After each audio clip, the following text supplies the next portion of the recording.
This is the 2017 Albuquerque mayoral debate. Good evening and thanks for joining us. I'm Dean Staley. Welcome to KRQE News 13, your local election headquarters, and what will be the final mayoral debate of this 2017 race. We have both of the candidates with us this evening. We have, first of all, let me introduce Councilman Dan Lewis, who we all know. Dan, thank you so much for being here. Thank you. And of course, we have State Auditor Tim Keller as well. Mr. Keller, thank you for agreeing to this debate and sharing your time with us this evening. Great to be here. Now, this debate will not be like other debates you may have seen. You'll notice there are no podiums. We're sitting around a table, and this is how it's going to work. We're going to give a minute and a half to each of the candidates for opening statements, also a minute and a half for closing statements. But during the actual debate, I'll be asking the questions, and there will be no timed responses. The candidates will also be allowed to ask questions of each other, so we look for some spirited debate in that sense. And you should know that the beginning and the end of this has all been decided ahead of time by coin toss, and by virtue of that coin toss, State Auditor Tim Keller gets to make his opening statement first. Mr. Keller? Great. Good evening, citizens of Albuquerque. Thank you for tuning in and spending some time on a Saturday night to think about the future of our city. For me, I bring a unique combination of skills to this job. As the state senator in the International District for 6 years, I learned what it's like to represent a diverse community and a challenged community. And I also pushed the envelope in Santa Fe.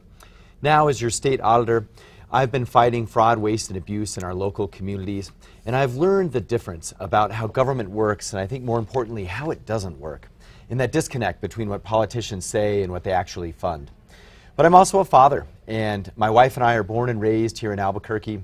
We're raising our 2 young kids here, and we're concerned about our city. I feel we really are going the wrong direction. And to change things, we've got to address our challenges head on, so that we can be a safe, inclusive, and innovative city that actually works for all of us. If we can do that, hopefully we can actually reduce crime. We can step up for our kids, and we can create local jobs, and be the best Albuquerque we can be. All right. Mr. Keller, we thank you very much. Mr. Lewis, your opening statement? Well, thank you to KRQE. Thank you to everyone watching tonight. And I also want to thank our veterans in the city of Albuquerque. Thank you for your service, and we're so honored for what you've done for our city and for our country. We will always fight for you. You know, our city right now, and the people that are watching, I'm sure you're watching, you're concerned about our city. You're concerned that our city, feels like it's slipping away from us. Like jobs, high-paying jobs are slipping away. The safety of our city is slipping away. And even our children and their education is slipping away from us. But I believe the city can change, and I believe that we can make it change. You're watching, in any time that you watch a politician or somebody that's running for public office, I understand that you might be skeptical. Also, skeptical of whether that candidate believes what he says, will do what he says, is honest. And I want you to know that I'm not running for mayor because I need a job or I need a career. I'm running because of a cause, and that is to change this city. I believe that we can have a mayor that's both ethical and effective. Albuquerque deserves that kind of mayor. And we have the plans, the bold solutions and ideas to be able to change this city and make it thrive. How we get there, what we're going to do, and how we're going to pay for it. And I want to ask you tonight for your support, for your vote, and we'll change the city together. All right, Mr. Lewis, we thank you very much. Now to our first topic. It will surprise neither of you that the topic is crime and how to solve the crime issue in the city of Albuquerque. The question will go first of all to Mr. Lewis, and that question is, in looking at both of your resumes and your plans for fighting crime, there are a lot of similarities, including hiring hundreds of new police officers for Albuquerque Police. So specifically, what is it about your crime plan and your execution of that plan that you think sets yourself apart from your opponent? Well, I'm the only candidate that's actually put a dollar amount on public safety in our city. $15 million that we will propose in a mid-year budget substitute that'll go directly to the Albuquerque Police Department. And with new leadership in APD, new command staff, and officers that aren't leaving, because we're going to give them a competitive wage at sergeant, at 5 years, at lieutenant. We're going to keep good officers after 20 years. It'll stay till 25 and get 90% of their retirement. And we're also going to attract lateral police officers that will come from other agencies, and we're going to put them through a shortened academy and get those officers on the streets as soon as possible. But my plan also includes how the department is structured. with 60% of our police officers that are in field services responding to calls, and then 30% of our department in investigative, our investigative bureau, our detective bureau, that are actually investigating real crimes, gathering evidence, and showing up in court where those judges want them to be. And then we're going to hold the catch and release judges in the city accountable. And it's not about pointing the finger at the judges. It's about being curious. It's about asking good questions that expose a broken criminal court system and shining the light on it, making it accountable, exposing it, and transparent. And then we can come together collaboratively with the ideas to be able to change that broken criminal court system that is dumping dangerous people back on our streets. I'll take responsibility for that, and we're going to be collaborative. Everybody's going to bring something to the table when it comes to the DA, our New Mexico Supreme Court, our legislature. But the mayor needs to take a responsibility for the many, many people, dangerous criminals that are being dumped out on the streets because of a broken criminal court system. And we're going to hold them accountable. We're going to judge the judges. We're going to rate the judges. And we're going to expose a bad system that we need to change. Mr. Lewis, thank you. I want to get to Mr. Keller. And what is it specifically about your crime plan that sets you apart from your opponent? Well, I think it's very different, and at the end of the day, it comes down to my plan actually speaks to how we're going to do all this, not just what we're going to do. And that's been the challenge historically. There have been all sorts of estimates in terms of how many officers we need. I know we need at least 400 more officers, and we've got a plan on how to do that. The second thing is we've got to reform APD. That's why I'm committed to bringing in new leadership and also to making sure that it's not top-heavy. Right now, we have changed the way we do policing, and we've based it on a combination of different data analysis and top-heavy, too many folks in the highest echelons of the department that are the most expensive, when really what we need is more officers on the street. And that's the fundamental difference between my crime plan. Because I believe we've got to get back to community policing. And that's something very specific. It's a neighborhood by neighborhood model. It's the old-fashioned model that we remember when we used to have officers on foot or on bike that we knew and that knew us and that were from our community. That's what we've got to get back to. That's called community policing, and I got to see that in the International District. We would meet every week and we would problem solve together with officers in the community. That's why we had the lowest crime rates in 20 years when I was a state senator there. This is a whole different way to police Albuquerque, and it's the only way actually to make our families safe. And the last thing is we've got to finish the DOJ reforms and then get them out of here and take back our police department. We can use the $10 million that we are spending on lawyers and advisors to actually fund frontline officers. And so at the end of the day, this really is a management problem. And that's what our plan speaks to. That's why the police officers in our city and the firefighters in our city and our retired police officers have all endorsed this crime plan. Because it actually is something we can use going forward that is real and tangible, and because they believe that I have the leadership background and the management experience to actually get it done. Gentlemen, I'm going to ask you both. Mayor Barry tried very hard to raise the number of police officers. He even went to the legislature to try to get laws loosened in order to free up more officers, the availability of more officers.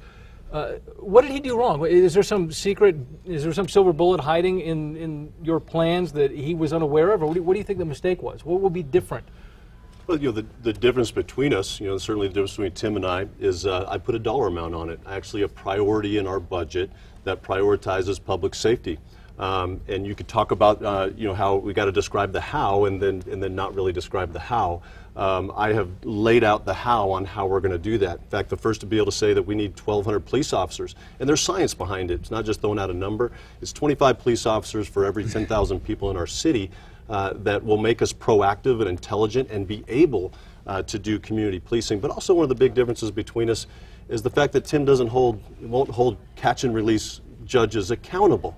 And he's clearly said we're not going to blame or we're not going to point the finger at judges but you know, when people are being arrested over and over again, and our officers, and one of the reasons why, you know, we're losing officers is because we have a department with not a lot of good leadership. We're going to change the leadership, but they make arrests over and over and over, and we have a broken criminal court system where catch and release judges dump these criminals back out into our streets over and over and over again. And we need to take responsibility for that. And we need a mayor that's going to take responsibility for the 300 or 400 repeat offenders, habitual offenders that need to be in jail before they go to prison. Mr. Keller? You know, the problem with both Mayor Barry's attempts and Councilor Lewis's plan is that they're dependent on others. They blame and they wait for someone else to solve our problems for us. You mentioned yourself that the plan was to go up to Santa Fe and hope that the legislature could somehow fix our police department. I've been up in Santa Fe. I'm not going to wait for them to do anything. We need immediate relief now. And let me tell you a dollar amount. That dollar amount has been around for years. And when you proposed that budget, you wanted to take it from crossing guards. So once again, I just want to fix our police department on our own. And so I'm fine holding anyone accountable. As state auditor, I think that is pretty clear that I'm the one person in the state who's comfortable holding folks accountable. But the judges are appointed by a governor. They're elected by us. While you're spending time talking about judges and working on a scorecard, 911 times continue to be 90 minutes. There's no more police officers left on the street to answer those calls. We have to focus on ourselves, solve our problems for ourselves, and I'm all for working together and holding folks accountable, but I'm not going to wait any longer to do that. And I'm not going to put our city in line behind gimmicky ideas like scorecards and pointing fingers at others and waiting for Santa Fe. We are not going to wait any longer to deal with any of the challenges in Albuquerque. That's what taking responsibility means. That's why I'm running for mayor. Mr. Lewis, I want to ask you, you have put a dollar figure on this. You've said $15 million in a midterm budget or a mid-year budget, but you've also talked about the problem not being a lack of funds in Albuquerque. So the money is there somewhere. Where would these funds come from? Well, we don't have a priority problem in the city of Albuquerque. We have well, we don't have a money problem. We have a priorities problem on how we prioritize that money. And so there's areas of duplication, there's areas of waste, and we're going to make sure that we find the dollars from there. But I've also proposed where we get some of that money, and that's the how. I mean, where we get the money is the how. So again, you could say I'm going to describe how and never describe how you're going to do it. And I think that's the difference between Tim and I. That I've described that how. And one of them is, what Tim mentioned, is APS has a $1.3 billion budget. And yet we subsidize APS to the tune of millions of dollars. And I'm going to work with APS, and we're going to make sure that they're taking care of a $1.3 billion budget, and that they're handling their money a little bit better so that we're not subsidizing some of these things. So if I may, taxpayers are putting that money into public safety. So Mr. Lewis, if I may, so that when Mr. Keller talks about crossing guards, that's part of what you're talking about, saying we're shouldering a burden that we shouldn't be. Where else Absolutely. are you talking about? You're talking about duplication, waste. Anything else more specific you'd like to share with us? Absolutely. I mean, we have growth in the GRT every year, and we can put together a budget and ensure that we have that $15 million that comes from growth in GRT that's already in the budget. We could capture some of those dollars that aren't used. And so there's a way to be able to do this, and I've spelled it out. And again, you have to be able to put a dollar amount on public safety, and if you don't, you're just talking about words. But we're going to do that. Our transfer station. Let me give you another example of our transfer. We spent about $1.5 million on transferring prisoners to the MDC. That's something that the county needs to pick up. The county that already raised your taxes $10, $15 million a year. They touted a $20 million budget this last year. Again, it's finding and exposing the problems, shining a light on it, and coming together collaboratively, not cooperatively. Cooperatively means we're all going to come and just get along. Collaboratively means that we're going to bring things to the table, and we're going to solve these problems together. Okay, Mr. Lewis, so let's let Mr. Keller respond. A couple of things here. I mean, how is a lot harder than what you're actually going to do with it. And it's easy to come up with a dollar amount, and I want to acknowledge that you just articulated taking money from our kids, taking money from our schools, and moving it to police. I am not going to do that. I think that is a terrible idea, and that's also why City Council voted that proposal down. And there's a number of things in there. GRT is not going up, it's going down because of the hold harmless clause. So I think it's important to understand the facts here, but I think what is critical above all is we already have enough money. We have a 10% vacancy rate in the police department right now. We have enough money to hire 100 new officers. It's a leadership problem, not a money problem. And the second thing is when you took office, we started with 1,100 cops, and today we're at 800. In 2015, we cut, as president, you cut 100 officers out of the budget. So it's one thing to talk about it now, but it's just completely different than your track record. And at the end of the day, the issue, money, is actually something that I believe I'm ready and well qualified to deal with, having been experienced as state auditor. What's hard is to make those tough decisions and to actually get down inside a department and restructure it and make it work properly and actually push everything we can to the front line so that folks can actually get faster response time to 911 calls, so that folks can actually sleep better because they know that someone's protecting their neighborhood. That's what a mayor's got to do with our police department. All right, Mr. Keller, we're going to leave it there just for the moment. We're going to take a short break, and Mr. Lewis, we will give you a chance to respond. to Mr. Keller's statements. We'll be right back after this break.